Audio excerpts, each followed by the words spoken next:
Hey everyone, welcome back to Ask Matt. Making real estate easier. So today, the camera person forgot some of the gear, so we're just going to film on a phone. So I hope the sound's all right. There's going to be a bit of shaking, but the show must go on. So let's just roll with it. All right, so I'm going to share with you how to achieve maximum price for your home. So after all of these years, here are the things I think are most important if you want to achieve the very best price for your house. So first, you've got to study the market. So before you do anything, just study the market. What are homes selling for just around you? What's on the market at the moment, like pricing? How much are they selling for? Are they selling? Has this home been on the market for a while? Why has it been on the market for a while? Might be too dear. So you can't always use things that are sitting on the market as a price guide, but you can definitely use things that are sold recently as some sort of price reference.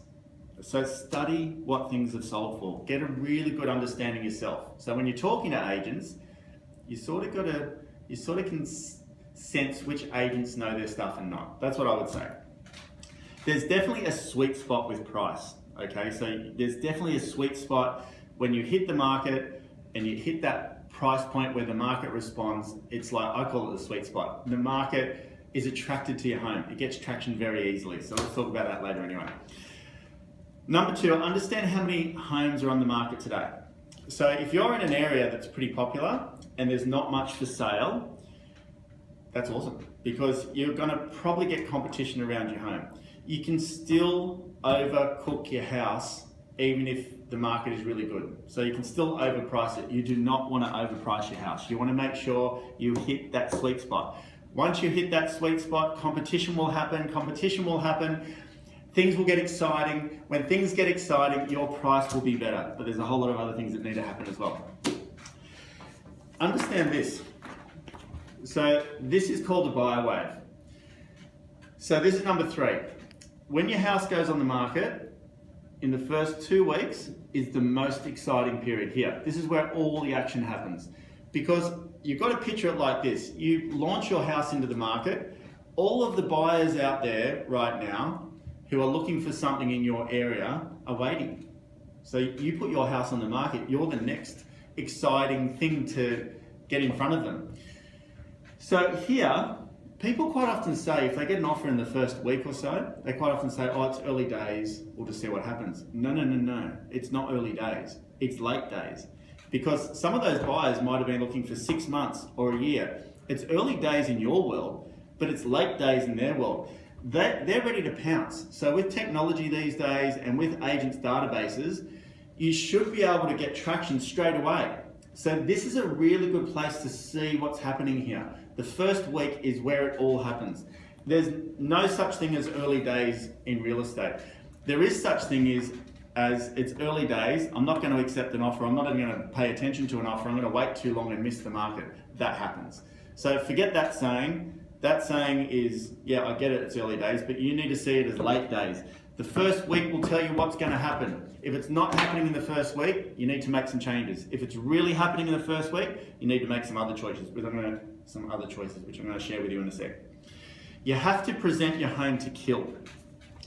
You want your home to feel like it's a place where people want to hang out and be. It's got to feel nice. It's got to feel super clean. It's got to be presented within an inch of its life. And you want buyers to walk in and go, this is really nice. Presentation is half of the sale. Use a stylist. I really recommend that you at least use a stylist for an initial consultation. And that consultation might just be, get them over, get them to have a look around your house and see if they've got any advice for you. They specialize in making sure buyers are attracted to your environment. That's what they do. It's really important, especially in today's competitive world out there. Lots of stuff on the market. Well, when I say lots of stuff on the market, there's lots of really well presented properties on the market. You want to be the best in the market, because that will make sure the buyers pay attention to your home. You want all of the market attention on your house. That's how you're going to get a good price. Street appeal. So number 5 is street appeal. You want to say, or you want people to say, wow, from the curb. You want people to say, wow.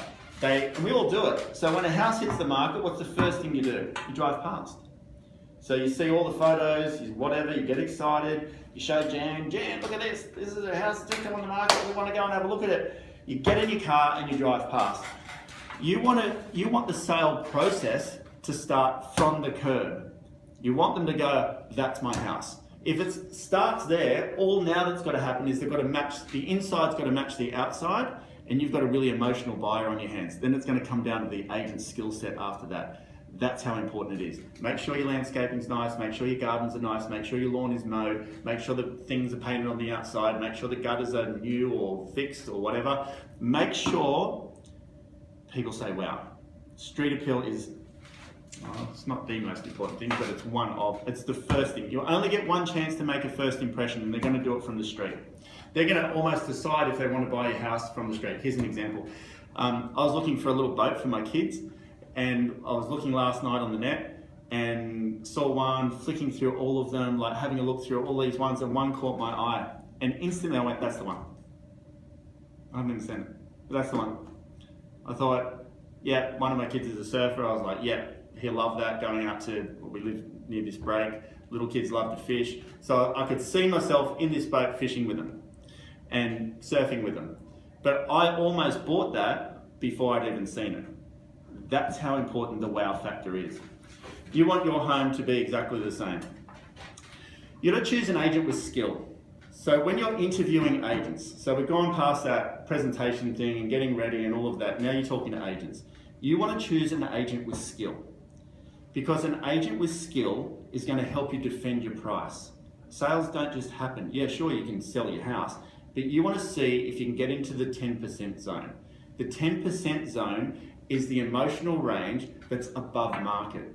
And the agent's skill set will help you do that. They'll help you read the market, they'll help you understand it, they'll help you understand the process, and you can only make decisions on what the agent tells you. You've got to choose the best. You have to choose the agent with the highest skill set. When you're interviewing them, ask them, how are you going to help me defend the price of my home? I'd like you to show me. If they can't answer that, I don't think they're going to be able to do it. So it's a really important thing. Don't just choose an agent because you like them. That's part of it. You've got to deal with them because you've got to like them. But you want to like them, and they're going to have great skill, and they're also going to have passion for your house and the area. Choose an agent that really has passion for your local area, that knows it, that loves it, that wants to be there. Your home is the next one in an area that they love so much. So when they're dealing with buyers are going to feel that. You want the agent to say, I surf here every day. This is what I do. I do this, I love this, this is what this area is. Let me show you around. Let me show you why this area is the #1 suburb on the coast. I'm sure other people think other areas are #1, but you want an agent with that sort of resonance. Buyers will pick up on that. They'll want to live there. That will transfer to them. You have to select the right strategy. So number 7, you have to select the right strategy. Auction or private treaty. I'm not a believer in new to market expressions of interest. I don't think they are the best strategies. I know some agents use them, I get that. I like auction for an aggressive market or something that's very popular. If you've got a house with little competition, that's a beautiful home, that's going to have lots of buyers, the auction method is probably best because it puts a date on the process and it makes people compete for your home. Private treaty suits some properties as well. If you can price it fairly well, there's a bit on the market, you might want to choose private treaty. Don't choose a strategy just because you don't like auction, for instance. I don't like auctions, so I'm not choosing it. Why? Because it might be the best for your property in the market today. Work through it with your agent. Choose a strategy that's going to be best suited to your home in the market today. That's what I recommend. I see it too many times where owners go, no, don't want to auction, or don't want to do this, or some say, yeah, I want to auction. I go, no, your house doesn't really, I don't think it's the best method for yours. You need an agent that understands both, and you can work through it step by step on what's best going to suit your home. You're only going to get one chance to get it right the first time. I just cracked myself up. Invest in Invest in the right marketing plan. Invest in your marketing. You want to make sure that you get the market excited. You look at McDonald's, they're advertising all the time on TV. They're advertising all the time everywhere. They're keeping things exciting so people go there. Does McDonald's need to advertise anymore? Does Coke need to advertise anymore? They're the most well-known brands in the world, but they advertise more than everybody else. If you're going to sell your house, invest in its position in the marketplace. Make sure it's a smart spend in the right areas. Work through this with an agent that understands marketing. It's not about trying to save on marketing up front, it's about trying to spend smart. So you're spending in the areas of high value with maximum return. Just saying, I'm going to put on the net and that's it, that might be fine, but understand what else is there. Is there something else that might find a buyer or two for me? Because if you can have not just one buyer, not just two buyers, but 3 or 4, your price is going to be up here because they're going to compete for your home. That's what you want. If there's a vehicle that's going to bring more attention and more buyers, you want to look at it. Just be open to that. Make it easy for people. Make it easy for people. So sometimes sometimes owners get very anxious and they put all of these barriers up. They don't want inspections on these days. They don't want this. They don't want that. They won't give an agent a key. They don't want to do this. They want just these times. They're too in there. Like there's too many blockages. If it starts like that, it usually goes like that. It won't flow. It won't be seamless. It'll be clunky. You want to say, I'm selling my house, I'm marketing it effectively, I'm doing everything I can to present it, to work with the right agent, to allow them to have their space. Imagine someone was operating on your hip or on one of your relatives' hip, and you're in there giving the surgeon advice around when they can do this, don't do that then, don't do this then. It's not your field of expertise.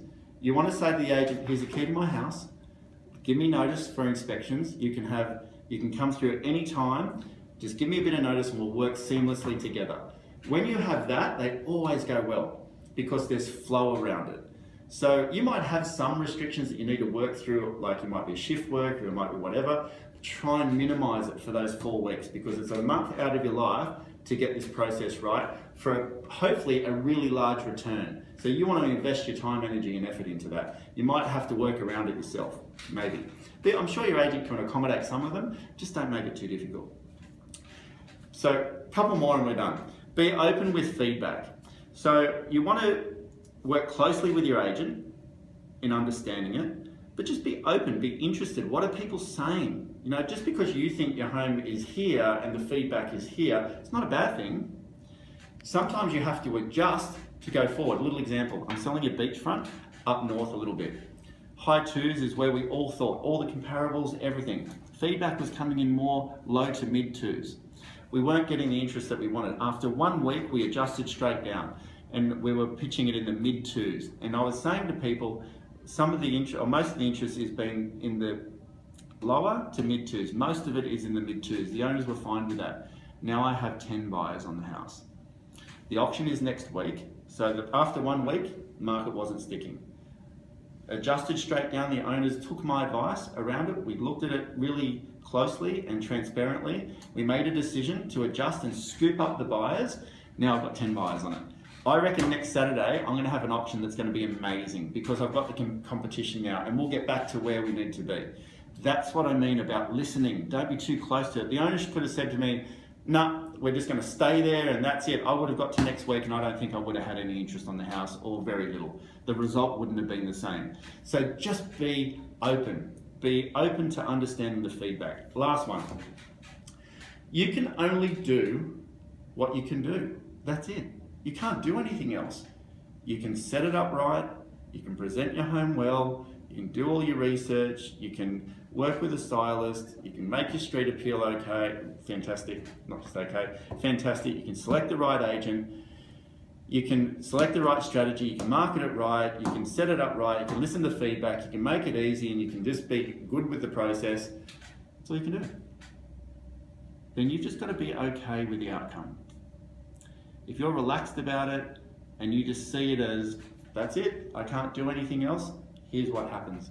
99% of the time, the owners that take this approach and see it as, I've done my bit, I've done my bit, I'm handing it over, and what the result will be, it usually goes really well. And they're the ones that usually break records because they engage the market, the owners are detached from it, they're relaxed about it, everything flows, and it goes super, super well. So they're my top 10 tips for you selling your home. If you've got any questions around it, let me know and I'll answer them straight away. I look forward to seeing you on the next video.